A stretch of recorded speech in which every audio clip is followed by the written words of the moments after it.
Hari ini kita akan belajar uji T, yaitu uji untuk beda 2 min.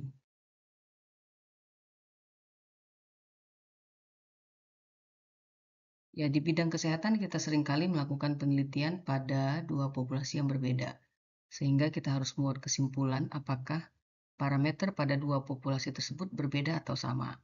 Misalnya, apakah ada perbedaan tekanan darah penduduk dewasa, orang kota dengan orang desa.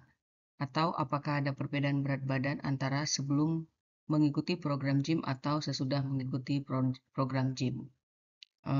Nah, uji statistik yang membandingkan min dua kelompok data ini disebut uji beda 2 min. Dan pada video kali ini kita akan belajar tentang uji T. Nah, uji T ini bermanfaat untuk menguji perbedaan rata-rata antara dua sampel, seperti yang sudah saya sebutkan sebelumnya pada slide sebelumnya, dua sampel atau dua kelompok data. Nah, tetapi secara khusus uji T ini digunakan untuk mengetahui hubungan variabel numerik dengan variabel kategorik, tapi dua kategorik atau dua kelompok ya. Jadi variabel numerik dengan variabel kategorik dua kelompok atau dua kategori. Contohnya, sebuah survei ingin menguji perbedaan kadar kolesterol pada pasien yang mengonsumsi obat XX dengan yang tidak. Kadar kolesterolnya adalah numerik, ya. Kemudian konsumsi obatnya itu adalah dua kategori, yaitu mengonsumsi dan tidak mengonsumsi. Jadi ada dua kategori, ya.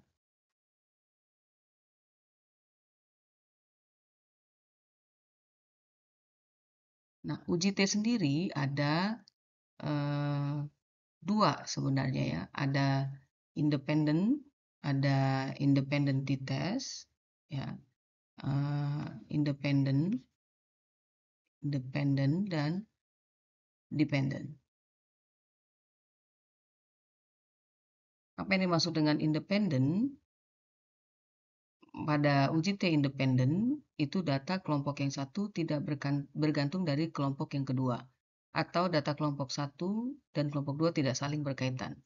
Contohnya, misalnya membandingkan kadar kolesterol orang yang tinggal di Kabupaten A dan Kabupaten B. Misalnya, kadar kolesterol di Kabupaten A dan Kabupaten B, maka ini tidak ada saling keterkaitan antara kadar kolesterol A dengan B ya. Jadi independen satu sama lain. Nah, uji T independen ini biasa disebut dengan unpaired independent t-test atau unpaired t-test ya. Yang kedua adalah dependent atau paired t-test. Nah, yang membedakan adalah pada dependent t-test, kelompok data yang dibandingkan itu saling memiliki keterkaitan. Contohnya, ada orang sekelompok sampel misalnya dilakukan tekanan darah, pengukuran tekanan darah ya, tekanan darah. Ini sebelum ini lalu kemudian diberikan terapi, maka orang yang sama dilakukan pengukuran yang kedua. Jadi ini sebelum dan sesudah terapi. Ya. Maka antara data pertama dengan data kedua itu saling berkaitan, ya. Di mana orang yang sama itu dilakukan yang pertama, lalu yang kedua dilakukan pengukuran yang kedua pada orang yang sama. Jadi data satu dan kedua saling berkaitan. Itu disebut dengan dependent atau kemudian kita lakukan uji t-test dependent. Langkah-langkah uji T adalah sebagai berikut, ya kita menentukan hipotesis nol dan alternatifnya, kemudian kita menentukan level signifikansinya, kemudian kita menghitung uji statistik, lalu kita menentukan critical region, lalu kita membuat keputusan apakah menerima atau menolak H0. Ya, ya. Jadi ini kita membuat keputusan, ya menerima atau menolak H0. Nah, dalam membuat keputusan ada dua cara. Yang pertama dengan menentukan dari area kritis. Yang kedua, kita juga dapat melakukan perhitungan nilai P atau ini biasa kita sebut P value. Ya. Nah, nilai P value yang kita dapat itu kemudian akan dibandingkan dengan nilai alfa pada pada misalnya pada penelitian public health biasanya itu kita memakai 0,05. Maka nilai P value ini nanti akan dibandingkan dengan nilai alfa. Kemudian kita menghitung confidence intervalnya dan kita membuat kesimpulan. Ya, ini adalah keputusan, ini adalah kesimpulan. Contoh soalnya adalah pada berikut ini. Kita lihat ini ada data eh, pengukuran tekanan darah sistolik pada laki-laki dan pada perempuan. Ya, jadi ini kita nilai sigma tidak diketahui, maka kita melakukan estimasi dengan nilai standar deviasi gabungan atau disebut dengan pooled standard deviation. Ya, kemudian DF-nya dihitung dengan cara N1 tambah N2 dikurang 2. Ya, ini datanya, satu set data, berarti ini N-nya sama dengan 15. Nah, langkah pertama yang kita lakukan adalah membuat hipotesis di mana tekanan darah 1 lebih besar dari tekanan darah 2 atau mu1 ini sama dengan laki-laki, mu2 sama dengan perempuan. Ya. Oke, kalau kita lihat dari sini, maka ini adalah Ini adalah one tail. Dites. Ya. Nah, alfa yang digunakan adalah 0,05. Setelah itu kita masuk kepada perhitungan statistik. Ini biasa ya, ini kita melakukan simpulan data, lalu kita melakukan perhitungan terhadap nilai T dengan rumusnya sebagai berikut.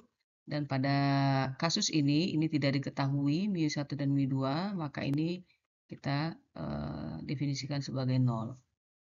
Nah, setelah kita melakukan perhitungan, kita mendapatkan nilai T sama dengan 3,19 dan SP sama dengan 10,29.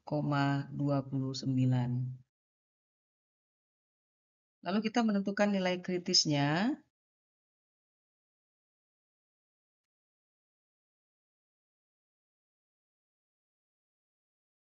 dengan cara kita menggunakan tabel dan kita menemukan bahwa nilai kritisnya itu 1,7011. Dan kita lihat pada gambar ini, seperti yang sudah juga saya ajarkan pada sesi sebelumnya, kita menggunakan kurva distribusi normal. Karena ini adalah one tail, maka hanya ada satu tail, di mana ini adalah area kita menolak H0, ini kita fail to reject H0 atau tidak menolak H0 gitu, atau menerima H0 ya. Ini reject H0 ini menolak H0. Nilai kritis yang kita peroleh itu ada 1,70 ya. Dan nilai T tadi kan nilai T-nya sama dengan 3,19 dan itu kita lihat dia jatuh di daerah mana 1,7 maka 3,19 jatuh pada area ini ya. Ke sini karena ke kanan ini nilainya makin besar, ke kiri ini nilainya makin kecil. Maka ini jatuh pada area reject H0. Kesimpulannya adalah kita menolak H0 ya. Lalu kemudian tadi sudah disebutkan bahwa ada dua cara untuk membuat kesimpulan atau membuat keputusan dalam suatu uji hipotesis pada konteks ini uji T ya, dengan menggunakan uji T yaitu dengan menentukan critical value tadi sudah kita bahas dan dengan cara menggunakan p value. Nah, ini kita lihat cara melihat pada p value, kita tahu bahwa DF-nya adalah 28, maka kita mencari di 28 ini, ya, nilai 3,19 atau yang paling mendekati 3,19 itu ada di daerah mana, gitu. Nah, kita lihat di sini, ya, nilai 3,19 itu akan ada di daerah sini. Ya, lalu kemudian kita tarik ke atas, kita akan fokus kepada one tail ya. Tadi kita kan one tail, ini ya. Maka ini kan berarti p-value-nya ada di antara 0,005 dan 0,001 ya p-value-nya. Nah, kita lihat one tail. Oke, 0,001 ini salah ya, 0,005 dan ini 0,001. Maka berarti p-value-nya itu di bawah 0,05. Dengan demikian, maka keputusannya adalah H0 ditolak. Oke. Dan untuk menentukan nilai CI adalah seperti ini di rumusnya. Kita hitung X1 dikurang X2, lalu SP-nya kita sudah tadi hitung, ya. Lalu kemudian kita akan melihat pada tabel. Nilai CI pada tabel T, ya, kita pada lihat dan selalu dilihat itu sebenarnya ini one tail ya. Tadi salah ya, ini one tail, yaitu 2,0484. Ini salah ketik ya. Nah, kemudian maka nilai CI-nya adalah ini ya, di antara 4,30 dan 19,70.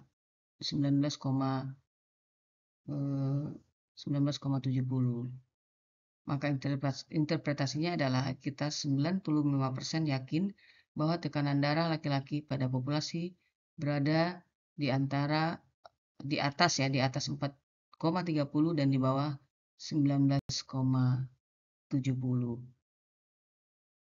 Kesimpulannya adalah tekanan darah sistolik laki-laki lebih tinggi secara signifikan dibandingkan tekanan darah perempuan. Ya, kesimpulan dari uji hipotesis kita tadi. Lalu berikutnya kita akan lihat uji beda duamin paired t-test ya, di mana hipotesisnya adalah tekanan darah sistolik perempuan berbeda sebelum dan sesudah mengonsumsi obat X. Nah, ini ceritanya orang yang sama ya, diberikan obat, diukur pertama, pengukuran yang pertama, lalu kemudian diberikan obat, lalu dilakukan pengukuran yang kedua. Jadi orang yang sama, maka ini kita melakukan uji paired t-test ya. Dan ini juga karena ada dua kategori ya, mengonsumsi obat atau tidak. Hipotesisnya adalah mu1 sama dengan mu2, mu1 tidak sama dengan mu2. Ini berarti two tail. Alfanya adalah 0,05 dan kita melakukan uji statistik dan rumusnya adalah T sama dengan D bar ya, D bar dibagi SD dibagi akar N. Dan standar deviasinya adalah demikian. SD ya, SD-nya adalah sigma D kuadrat dikurang sigma D kuadrat dibagi N per N kurang 1. Nah, cara simpelnya itu adalah kita membuat tabel. Ya, data yang pertama tadi disajikan, lalu kita buat tabel dan membuat perhitungannya seperti ini. Ada X, ada Y, tadi sudah given, lalu D sama dengan X kurang Y, kemudian D kuadrat, ini kita hitung. Nanti akan ketemu sigma X, ketemu sigma Y, ketemu sigma D, ketemu sigma D kuadratnya. Dan cara menghitung D adalah X bar 1 dikurang X bar 2, dan D bar sama dengan sigma D dibagi N.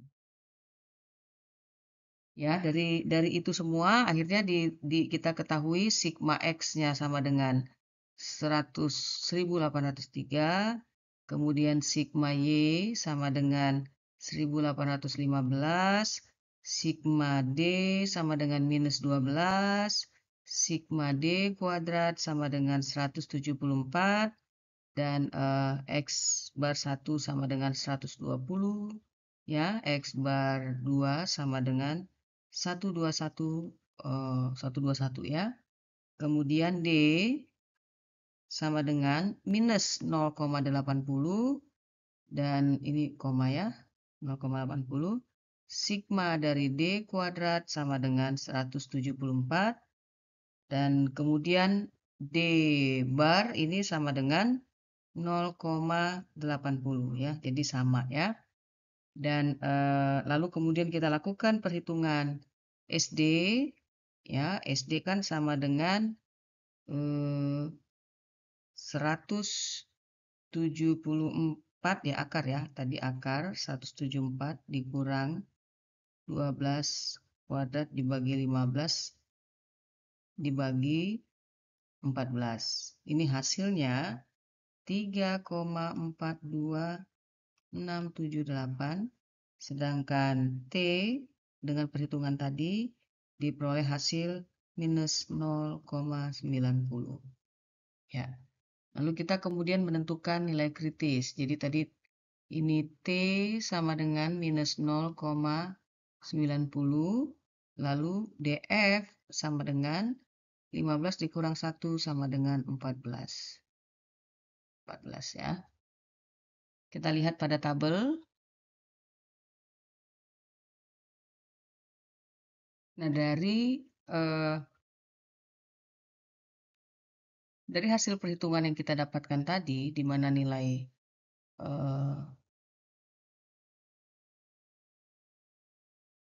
T-nya adalah nilai